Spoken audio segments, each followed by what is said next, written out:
Seigneur, que ta grâce, seule ta grâce. Nous voulons instaurer un état de droit. Et dans un état de droit, il y a une justice indépendante. Ce n'est pas à l'individu Félix Tshisekedi de commencer à faire justice.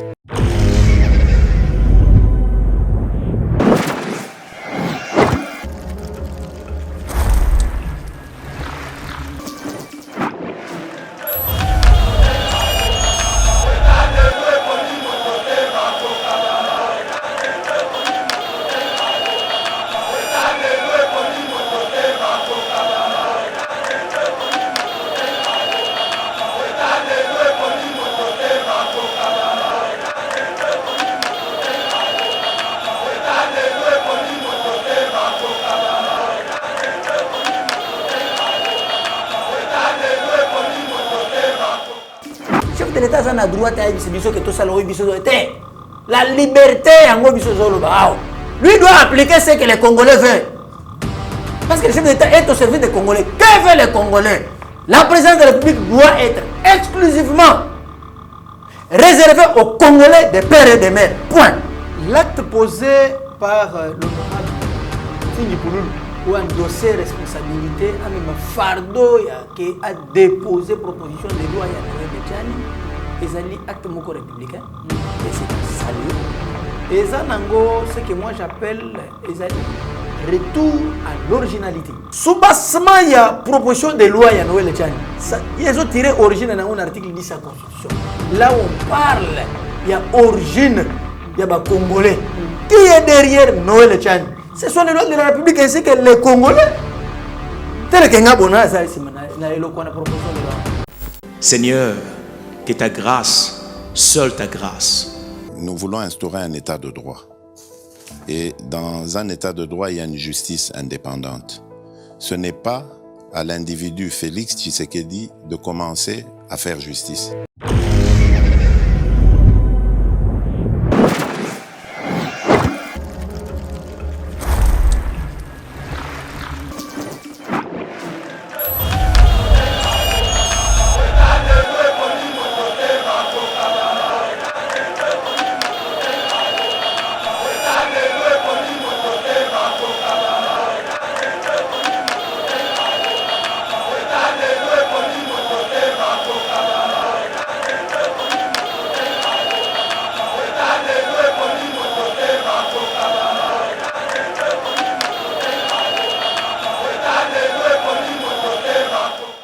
Bonjour mesdames et messieurs, bienvenue dans notre émission Éveil Patriotique, émission Oyo. Toko Takanabanda Kunabino pour tout une formation Oyo ali dominer scène politique congolaise. Alors actualité ali dominer na dépôt, il y a proposition de loi.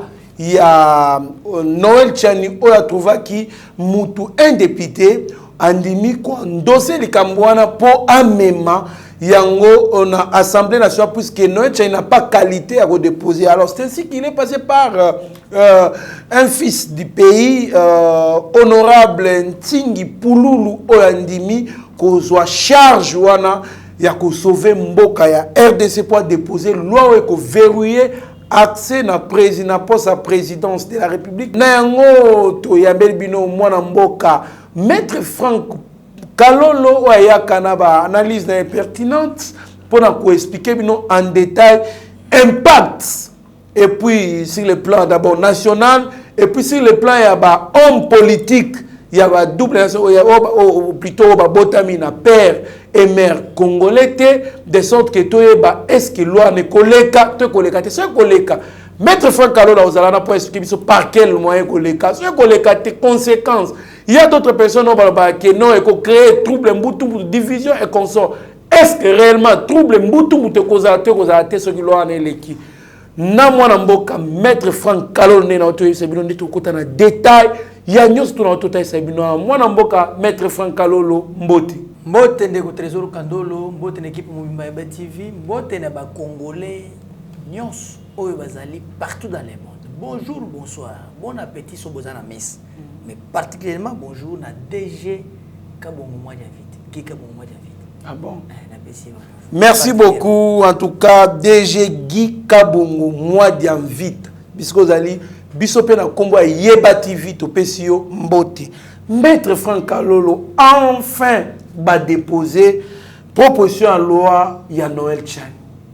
Ya Congolité, c'est-à-dire sécuriser la présence de la République selon l'initiateur et puis qu'on verrouiller ma poste misusu il y a ma poste régalien pour na oya kozwa ma poste wana to ya kozala président et puis azala oya botamina papa pe maman congolais réaction dans les ndengeni. Bien, l'acte posé par l'honorable Tingi Pouloulou ou endossé responsabilité à même fardeau qui a déposé proposition de loi à Noël Tchani. Et ça acte moko républicain et c'est à saluer. Et ça nango ce que moi j'appelle retour à l'originalité. Et ça nango retour à l'originalité. Au moins ça corrobore maintenant avec la période de bengi recensement. Au moins ndengo moni gouvernement central, na ministre de l'intérieur, ministre du plan, ba vandi ba décider pour que dans les jours à venir dans 10 jours, dans 10 jours. Non, mais nous sommes impatients. Bien, Premier ministre, na VP machin de l'intérieur, na ministre d'État ou plan, non, non, dans 10 jours, il y a un recensement. Mais pour nous, c'est tout le monde est 10 jours, c'est belé. Est-ce que VP beaucoup réduire comme 3 jours? Tous ont compté Mikolo. Ça doit compter 3 jours. C'est-à-dire, et corroborer quand et coïncider si quoi se marier na dépôt où il y a proposition de loi il y a Noël Tchani sur la Congolité. Côté recensement. Côté Congolité. Maître Franck Kalolo, quand un peu dans la détail, avant tout la réaction à tout et bélo va réagir. Quand na maman ya luango expliquer na nous proposition luango eza et le bani est-ce que parce que ba tout ça ba inculquer ba congolais misusu bilo na mutu ba lo ba ke non eza loi ya okabola ba congolais na ba bandeko ba mso ba botama na ba papa ou soit maman moko to papa étranger est-ce que peut loi wana impact nango na sécurité pe intérêt à peuple congolais au moni mutu azana milieu mabe même devant les pasteurs pour que bat délivrer ça prend du temps. Ça prend du temps et ça processus. Et n'engé moko zo mona bato zo lo mokolbino besoin cliquer ba congolais. Non non, il ne clique pas au congolais. Il s'implique eux-mêmes.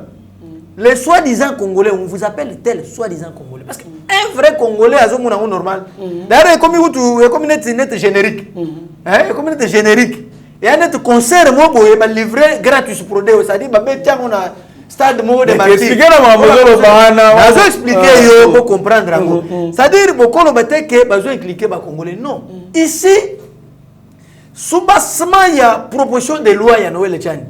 Ils ont tiré origine dans un article 10 de la Constitution. Là où on parle, il y a origine, il y a ba congolais. Ba condition ba pesi pour mutu. Et pour ce qui est très loin même pour la députation élection législative. Nationale, au YP la présidentielle, il y a toujours des conditions. Nous avons un garde-fou. Et partout dans le monde, il faut un garde-fou. C'est comme engager un Moussala, il faut un contrat du travail avant de signer, il faut un conséquence, tenant et les aboutissants. On diminue à la conséquence. Et c'est ça la République. Nous ne pouvons pas accepter tout le monde à Moutounio surtout. Oye. On a mouti na tongo, on a congolais. Parce que ma mère travaillait quelque part. Parce que mon père était commerçant dans Katsayaki. Non, non.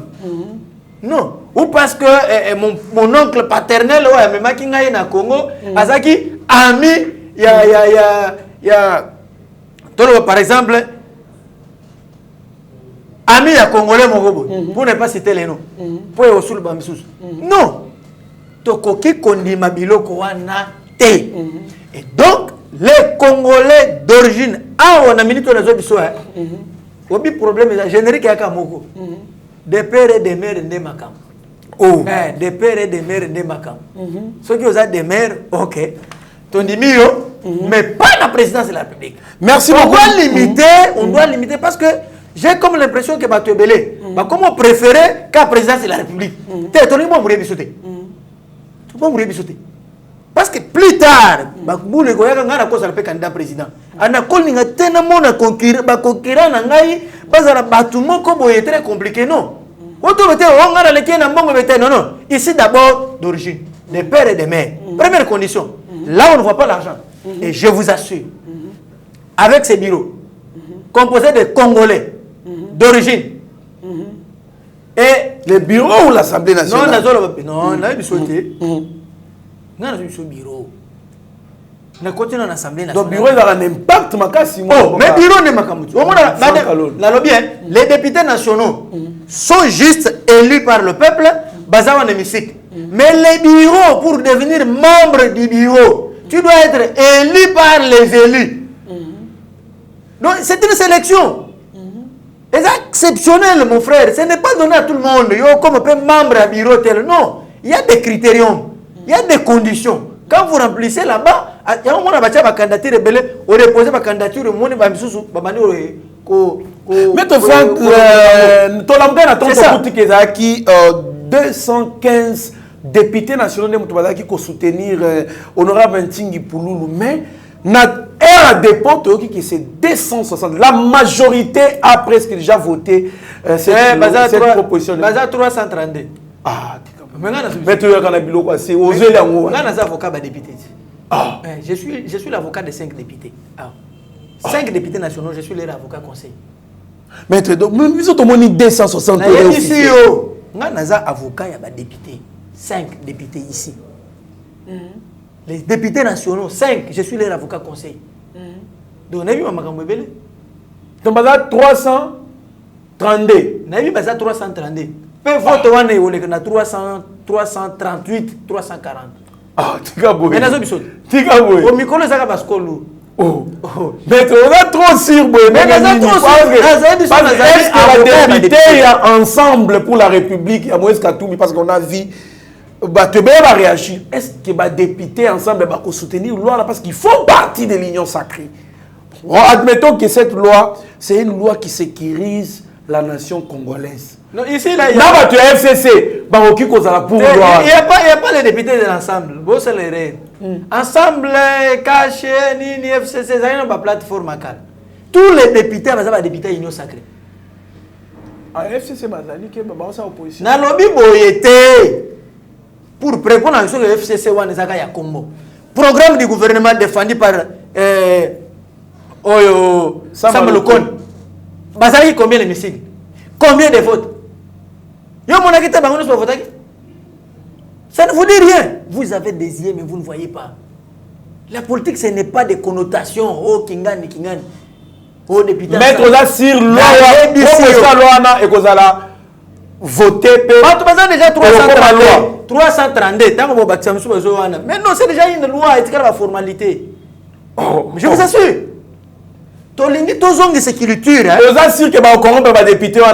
Je n'ai jamais vu là où on les corrompt. Écoutez, ça sont les débats de caniveau. On a corrompu les députés. Non, on a des avocats. On a corrompu la CRG. Je lutte contre l'impunité. Chez moi, ce sont des preuves. Vous ne pouvez pas alléguer qu'il y a un mouvement, aller corrompre. Non, non.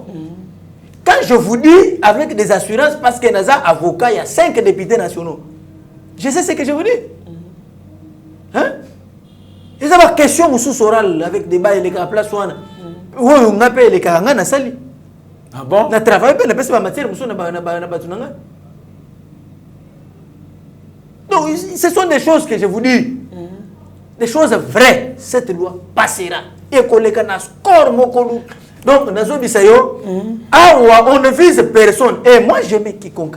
Les gens croient que les chefs de l'État sont... Non, non. Est-ce que les chefs de l'État... Comment ma réaction en politique? Moi, Maître Franck Alolo, il y a beaucoup de gens qui se demandent, qui se posent des questions. Qui est derrière Noël Chan? Qui est aussi derrière Ntingi Pouloulou? Ntingi Pouloulou a le mandat du peuple congolais. En tant que le représentant. C'est un élu Yafuna. Moi, c'est Lembao. Il a endossé responsabilité. Au moins, il a éveillé. Il a prise de conscience. Nous doit comprendre. Ouais, Maître Franck, est-ce que qui est derrière au juste il y a Noël Tchanpe, honorable Ntingi Poulou. Omoni mutuno na bato na ngomingi na bato eza parce que ton message qui na ba tinda yo pour ça la likam. Au monde bato akabila zaki tindiki yo apeso 10 francs pour ça likam. Mais vous devez comprendre que les Congolais plus souffrance ces autres bakisama, plus bato ont conscience à vie. Plus crise de confiance ces autres ont kati na bato. C'est comme ça maintenant que les Congolais veulent se prendre en charge. Ils lisent les lois de la République. Qui est derrière Noël Tchani? Ce sont les lois de la République ainsi que les Congolais. Tel que Ngabona, ça ici, na proposition de loi. Bodi moi appelle Singani. Et ça a prise de conscience. Yoko tozali ici. Alors même style, même des caméras nous sont ici na loi. Ils veulent que Magambo change na Katambo. Mais tu as bien milité pour la poste. Non, écoutez quel poste. Les gens ont dit que Noël Tchani, il fallait qu'il y ait un gouverneur de la banque. Est-ce qu'il y a mis? Bon, a-t-il combat naïe? Noël Tchani, Azaki candidat président de la République. Kabila Moutapé, c'est un bon à postuler. Toi, chef de l'État actuel, Moutapé, c'est un bon parce que Bahouna est un candidat. Non, il faut éviter des choses comme ça. Moi, je défends mon pays ici. Bah, c'est pas un poste. J'ai demandé le poste ministériel pour la société civile. Bah, PC Yango. Les gens croyaient que Ngana Mounakene, c'est Ngana Kene. Le corps va tirer Moutoussou soit le ministre. Ou la justice va tirer place. Bon, Ngana tire combat parce qu'il fallait pas Sanga. Non, je dois continuer mon combat. La lutte continue. Je dois défendre des valeurs. Je dois défendre mon pays. C'est ça mon motto. Tingi Pouloulou qui est derrière lui. Tingi Pouloulou a le mandat du peuple congolais. Ne Moussala Naye. Est-ce que nous pouvons dire que Noël Tchani a bien sécurisé puisque loi proposition loi plutôt ils ont bête ça va te m'abakou. Na lobi boye sécurité bozo kansené. Kota mon la minute de sécurité. Président Haïti Baboumi. Azar yo bi sécurité présidence. Ba garde républicaine nous soit place na sécurité naïe. Mais Baboumi wapi na résidence naïe. Sécurité à Malongé les Kinzambe. Quand tu défends une cause juste, Dieu va se sécuriser. Tout à fait. Bango bakoye boyo bimi ok.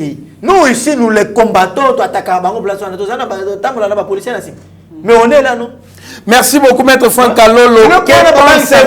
Que pensez-vous na batu ya Moïse Katumbi oyo bali ko attaquer mukonzi mboka ozi mutloko la Olivier Kamitatu ou alobi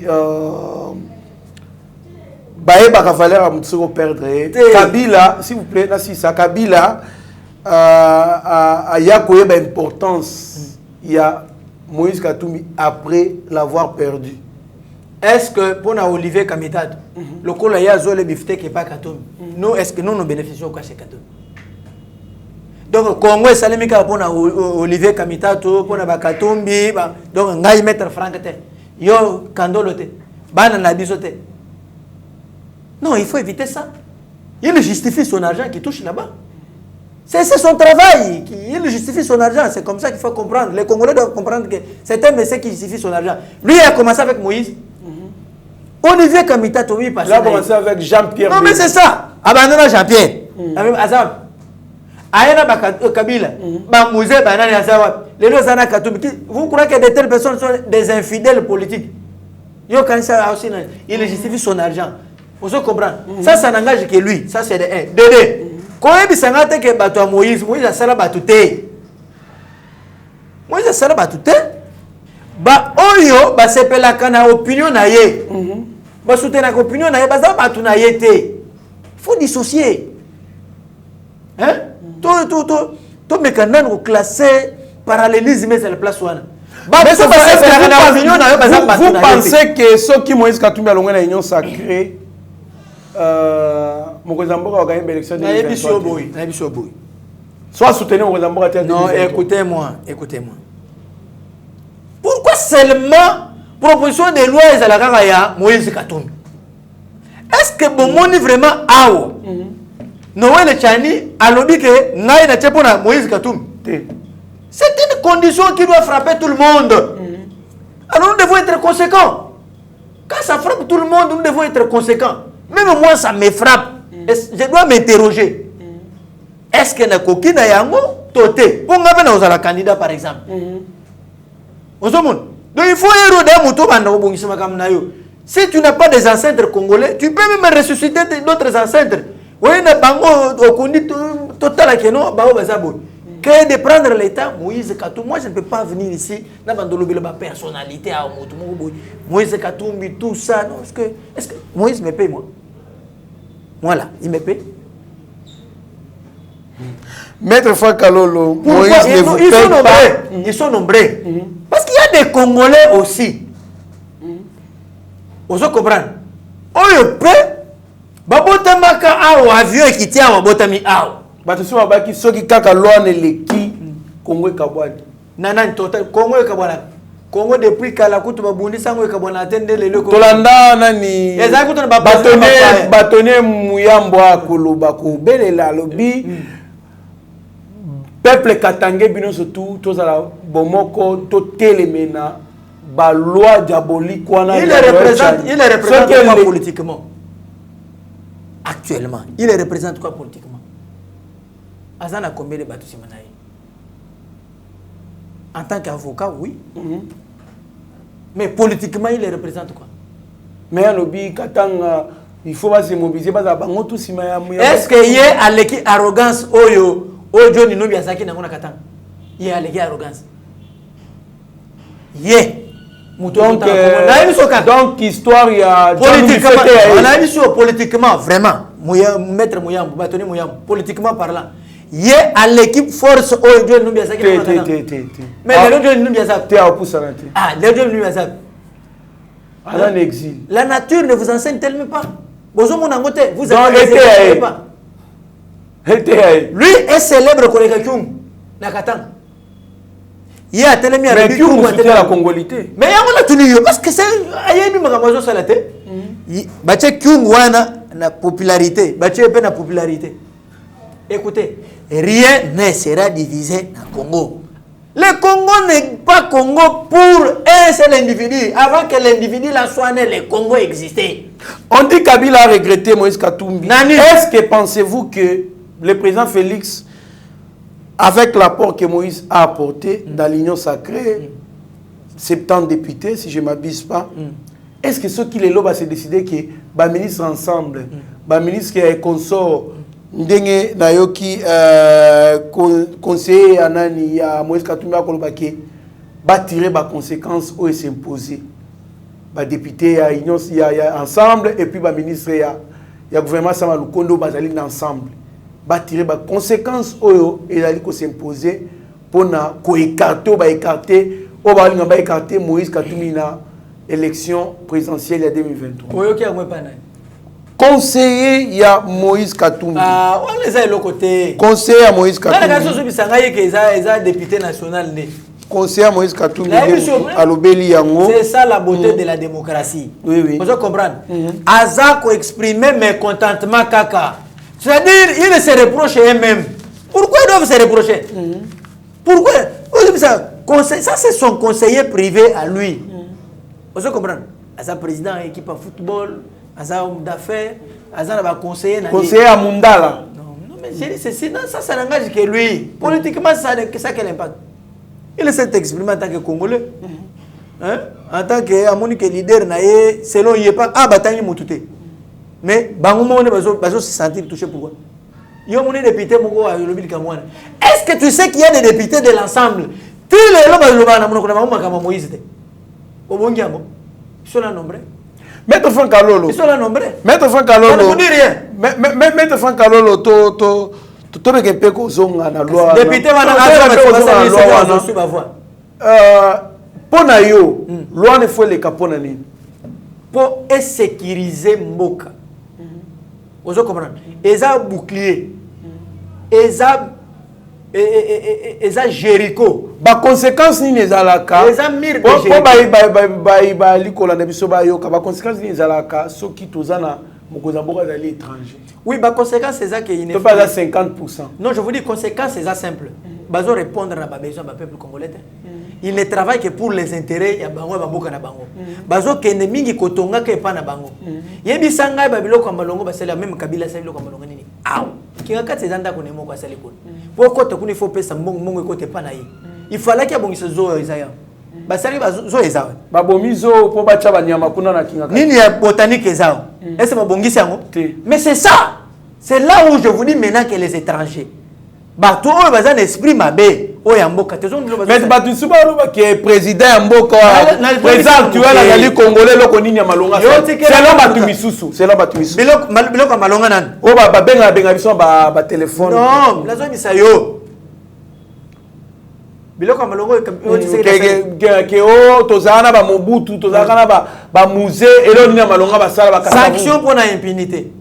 Etikala kozala te na kati ya mboka na biso babando kanga ba ministre bana basala boloko etikala ozala te e kaka na Tshisekedi eza innovation te bango batangela ngo côté innovation makasi gratuité de l'enseignement ou etikala ki solgati baleki bango no sobeka na ba 5 chantiers les chantiers etikati oki wa petit lelo ici la raté mais eye na Tshisekedi e ko simba te me bana bazo silisa eza innovation te innovation makasi na biso na eza innovation te les lots zongi lisusu état de siège pour ba traquer bato no so wana za na est akokene na est ko vanda te ake o vanda kabila vanda na est mkoloni kabila asa vanda na est mboko mkoloni na eba saka conférence anglais na lobi boye yango zo moni biloko wana siko ngako kona ngai bi anglais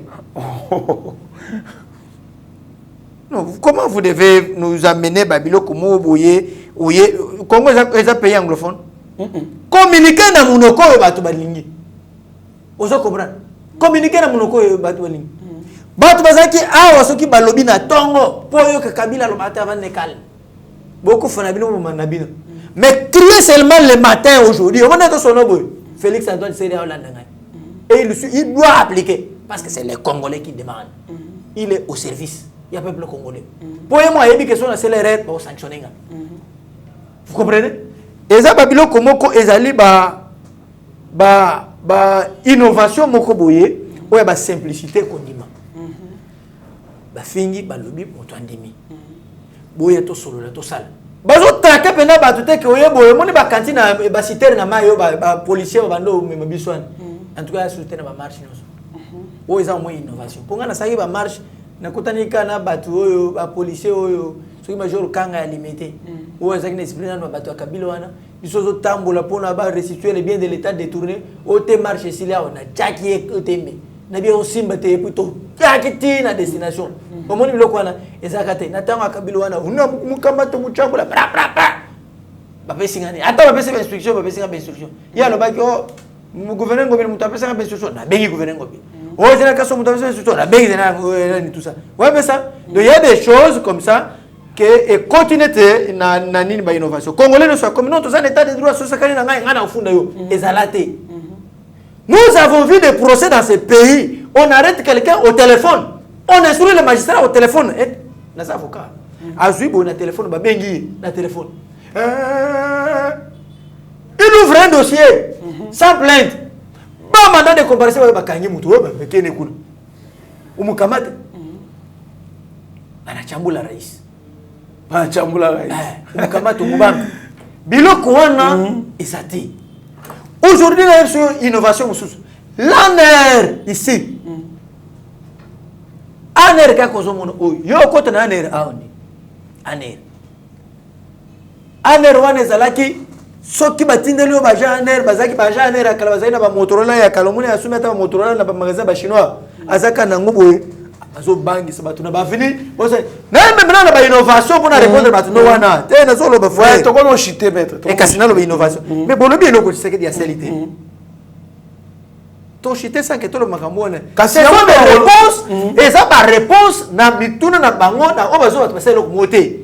L'année aujourd'hui vous pouvez entrer sans être inquiété et l'année aujourd'hui peut t'inviter à une invitation OK on instruit ba déférer ni na yo na parquet. Qu'on ne peut parquer côté que aucun. Mais na Kalezaki, Kalev lui-même, procureur général, il vous juge, il vous condamne, il fait tout là-bas. Merci beaucoup, Maître Franck Kalolo. Je l'aime.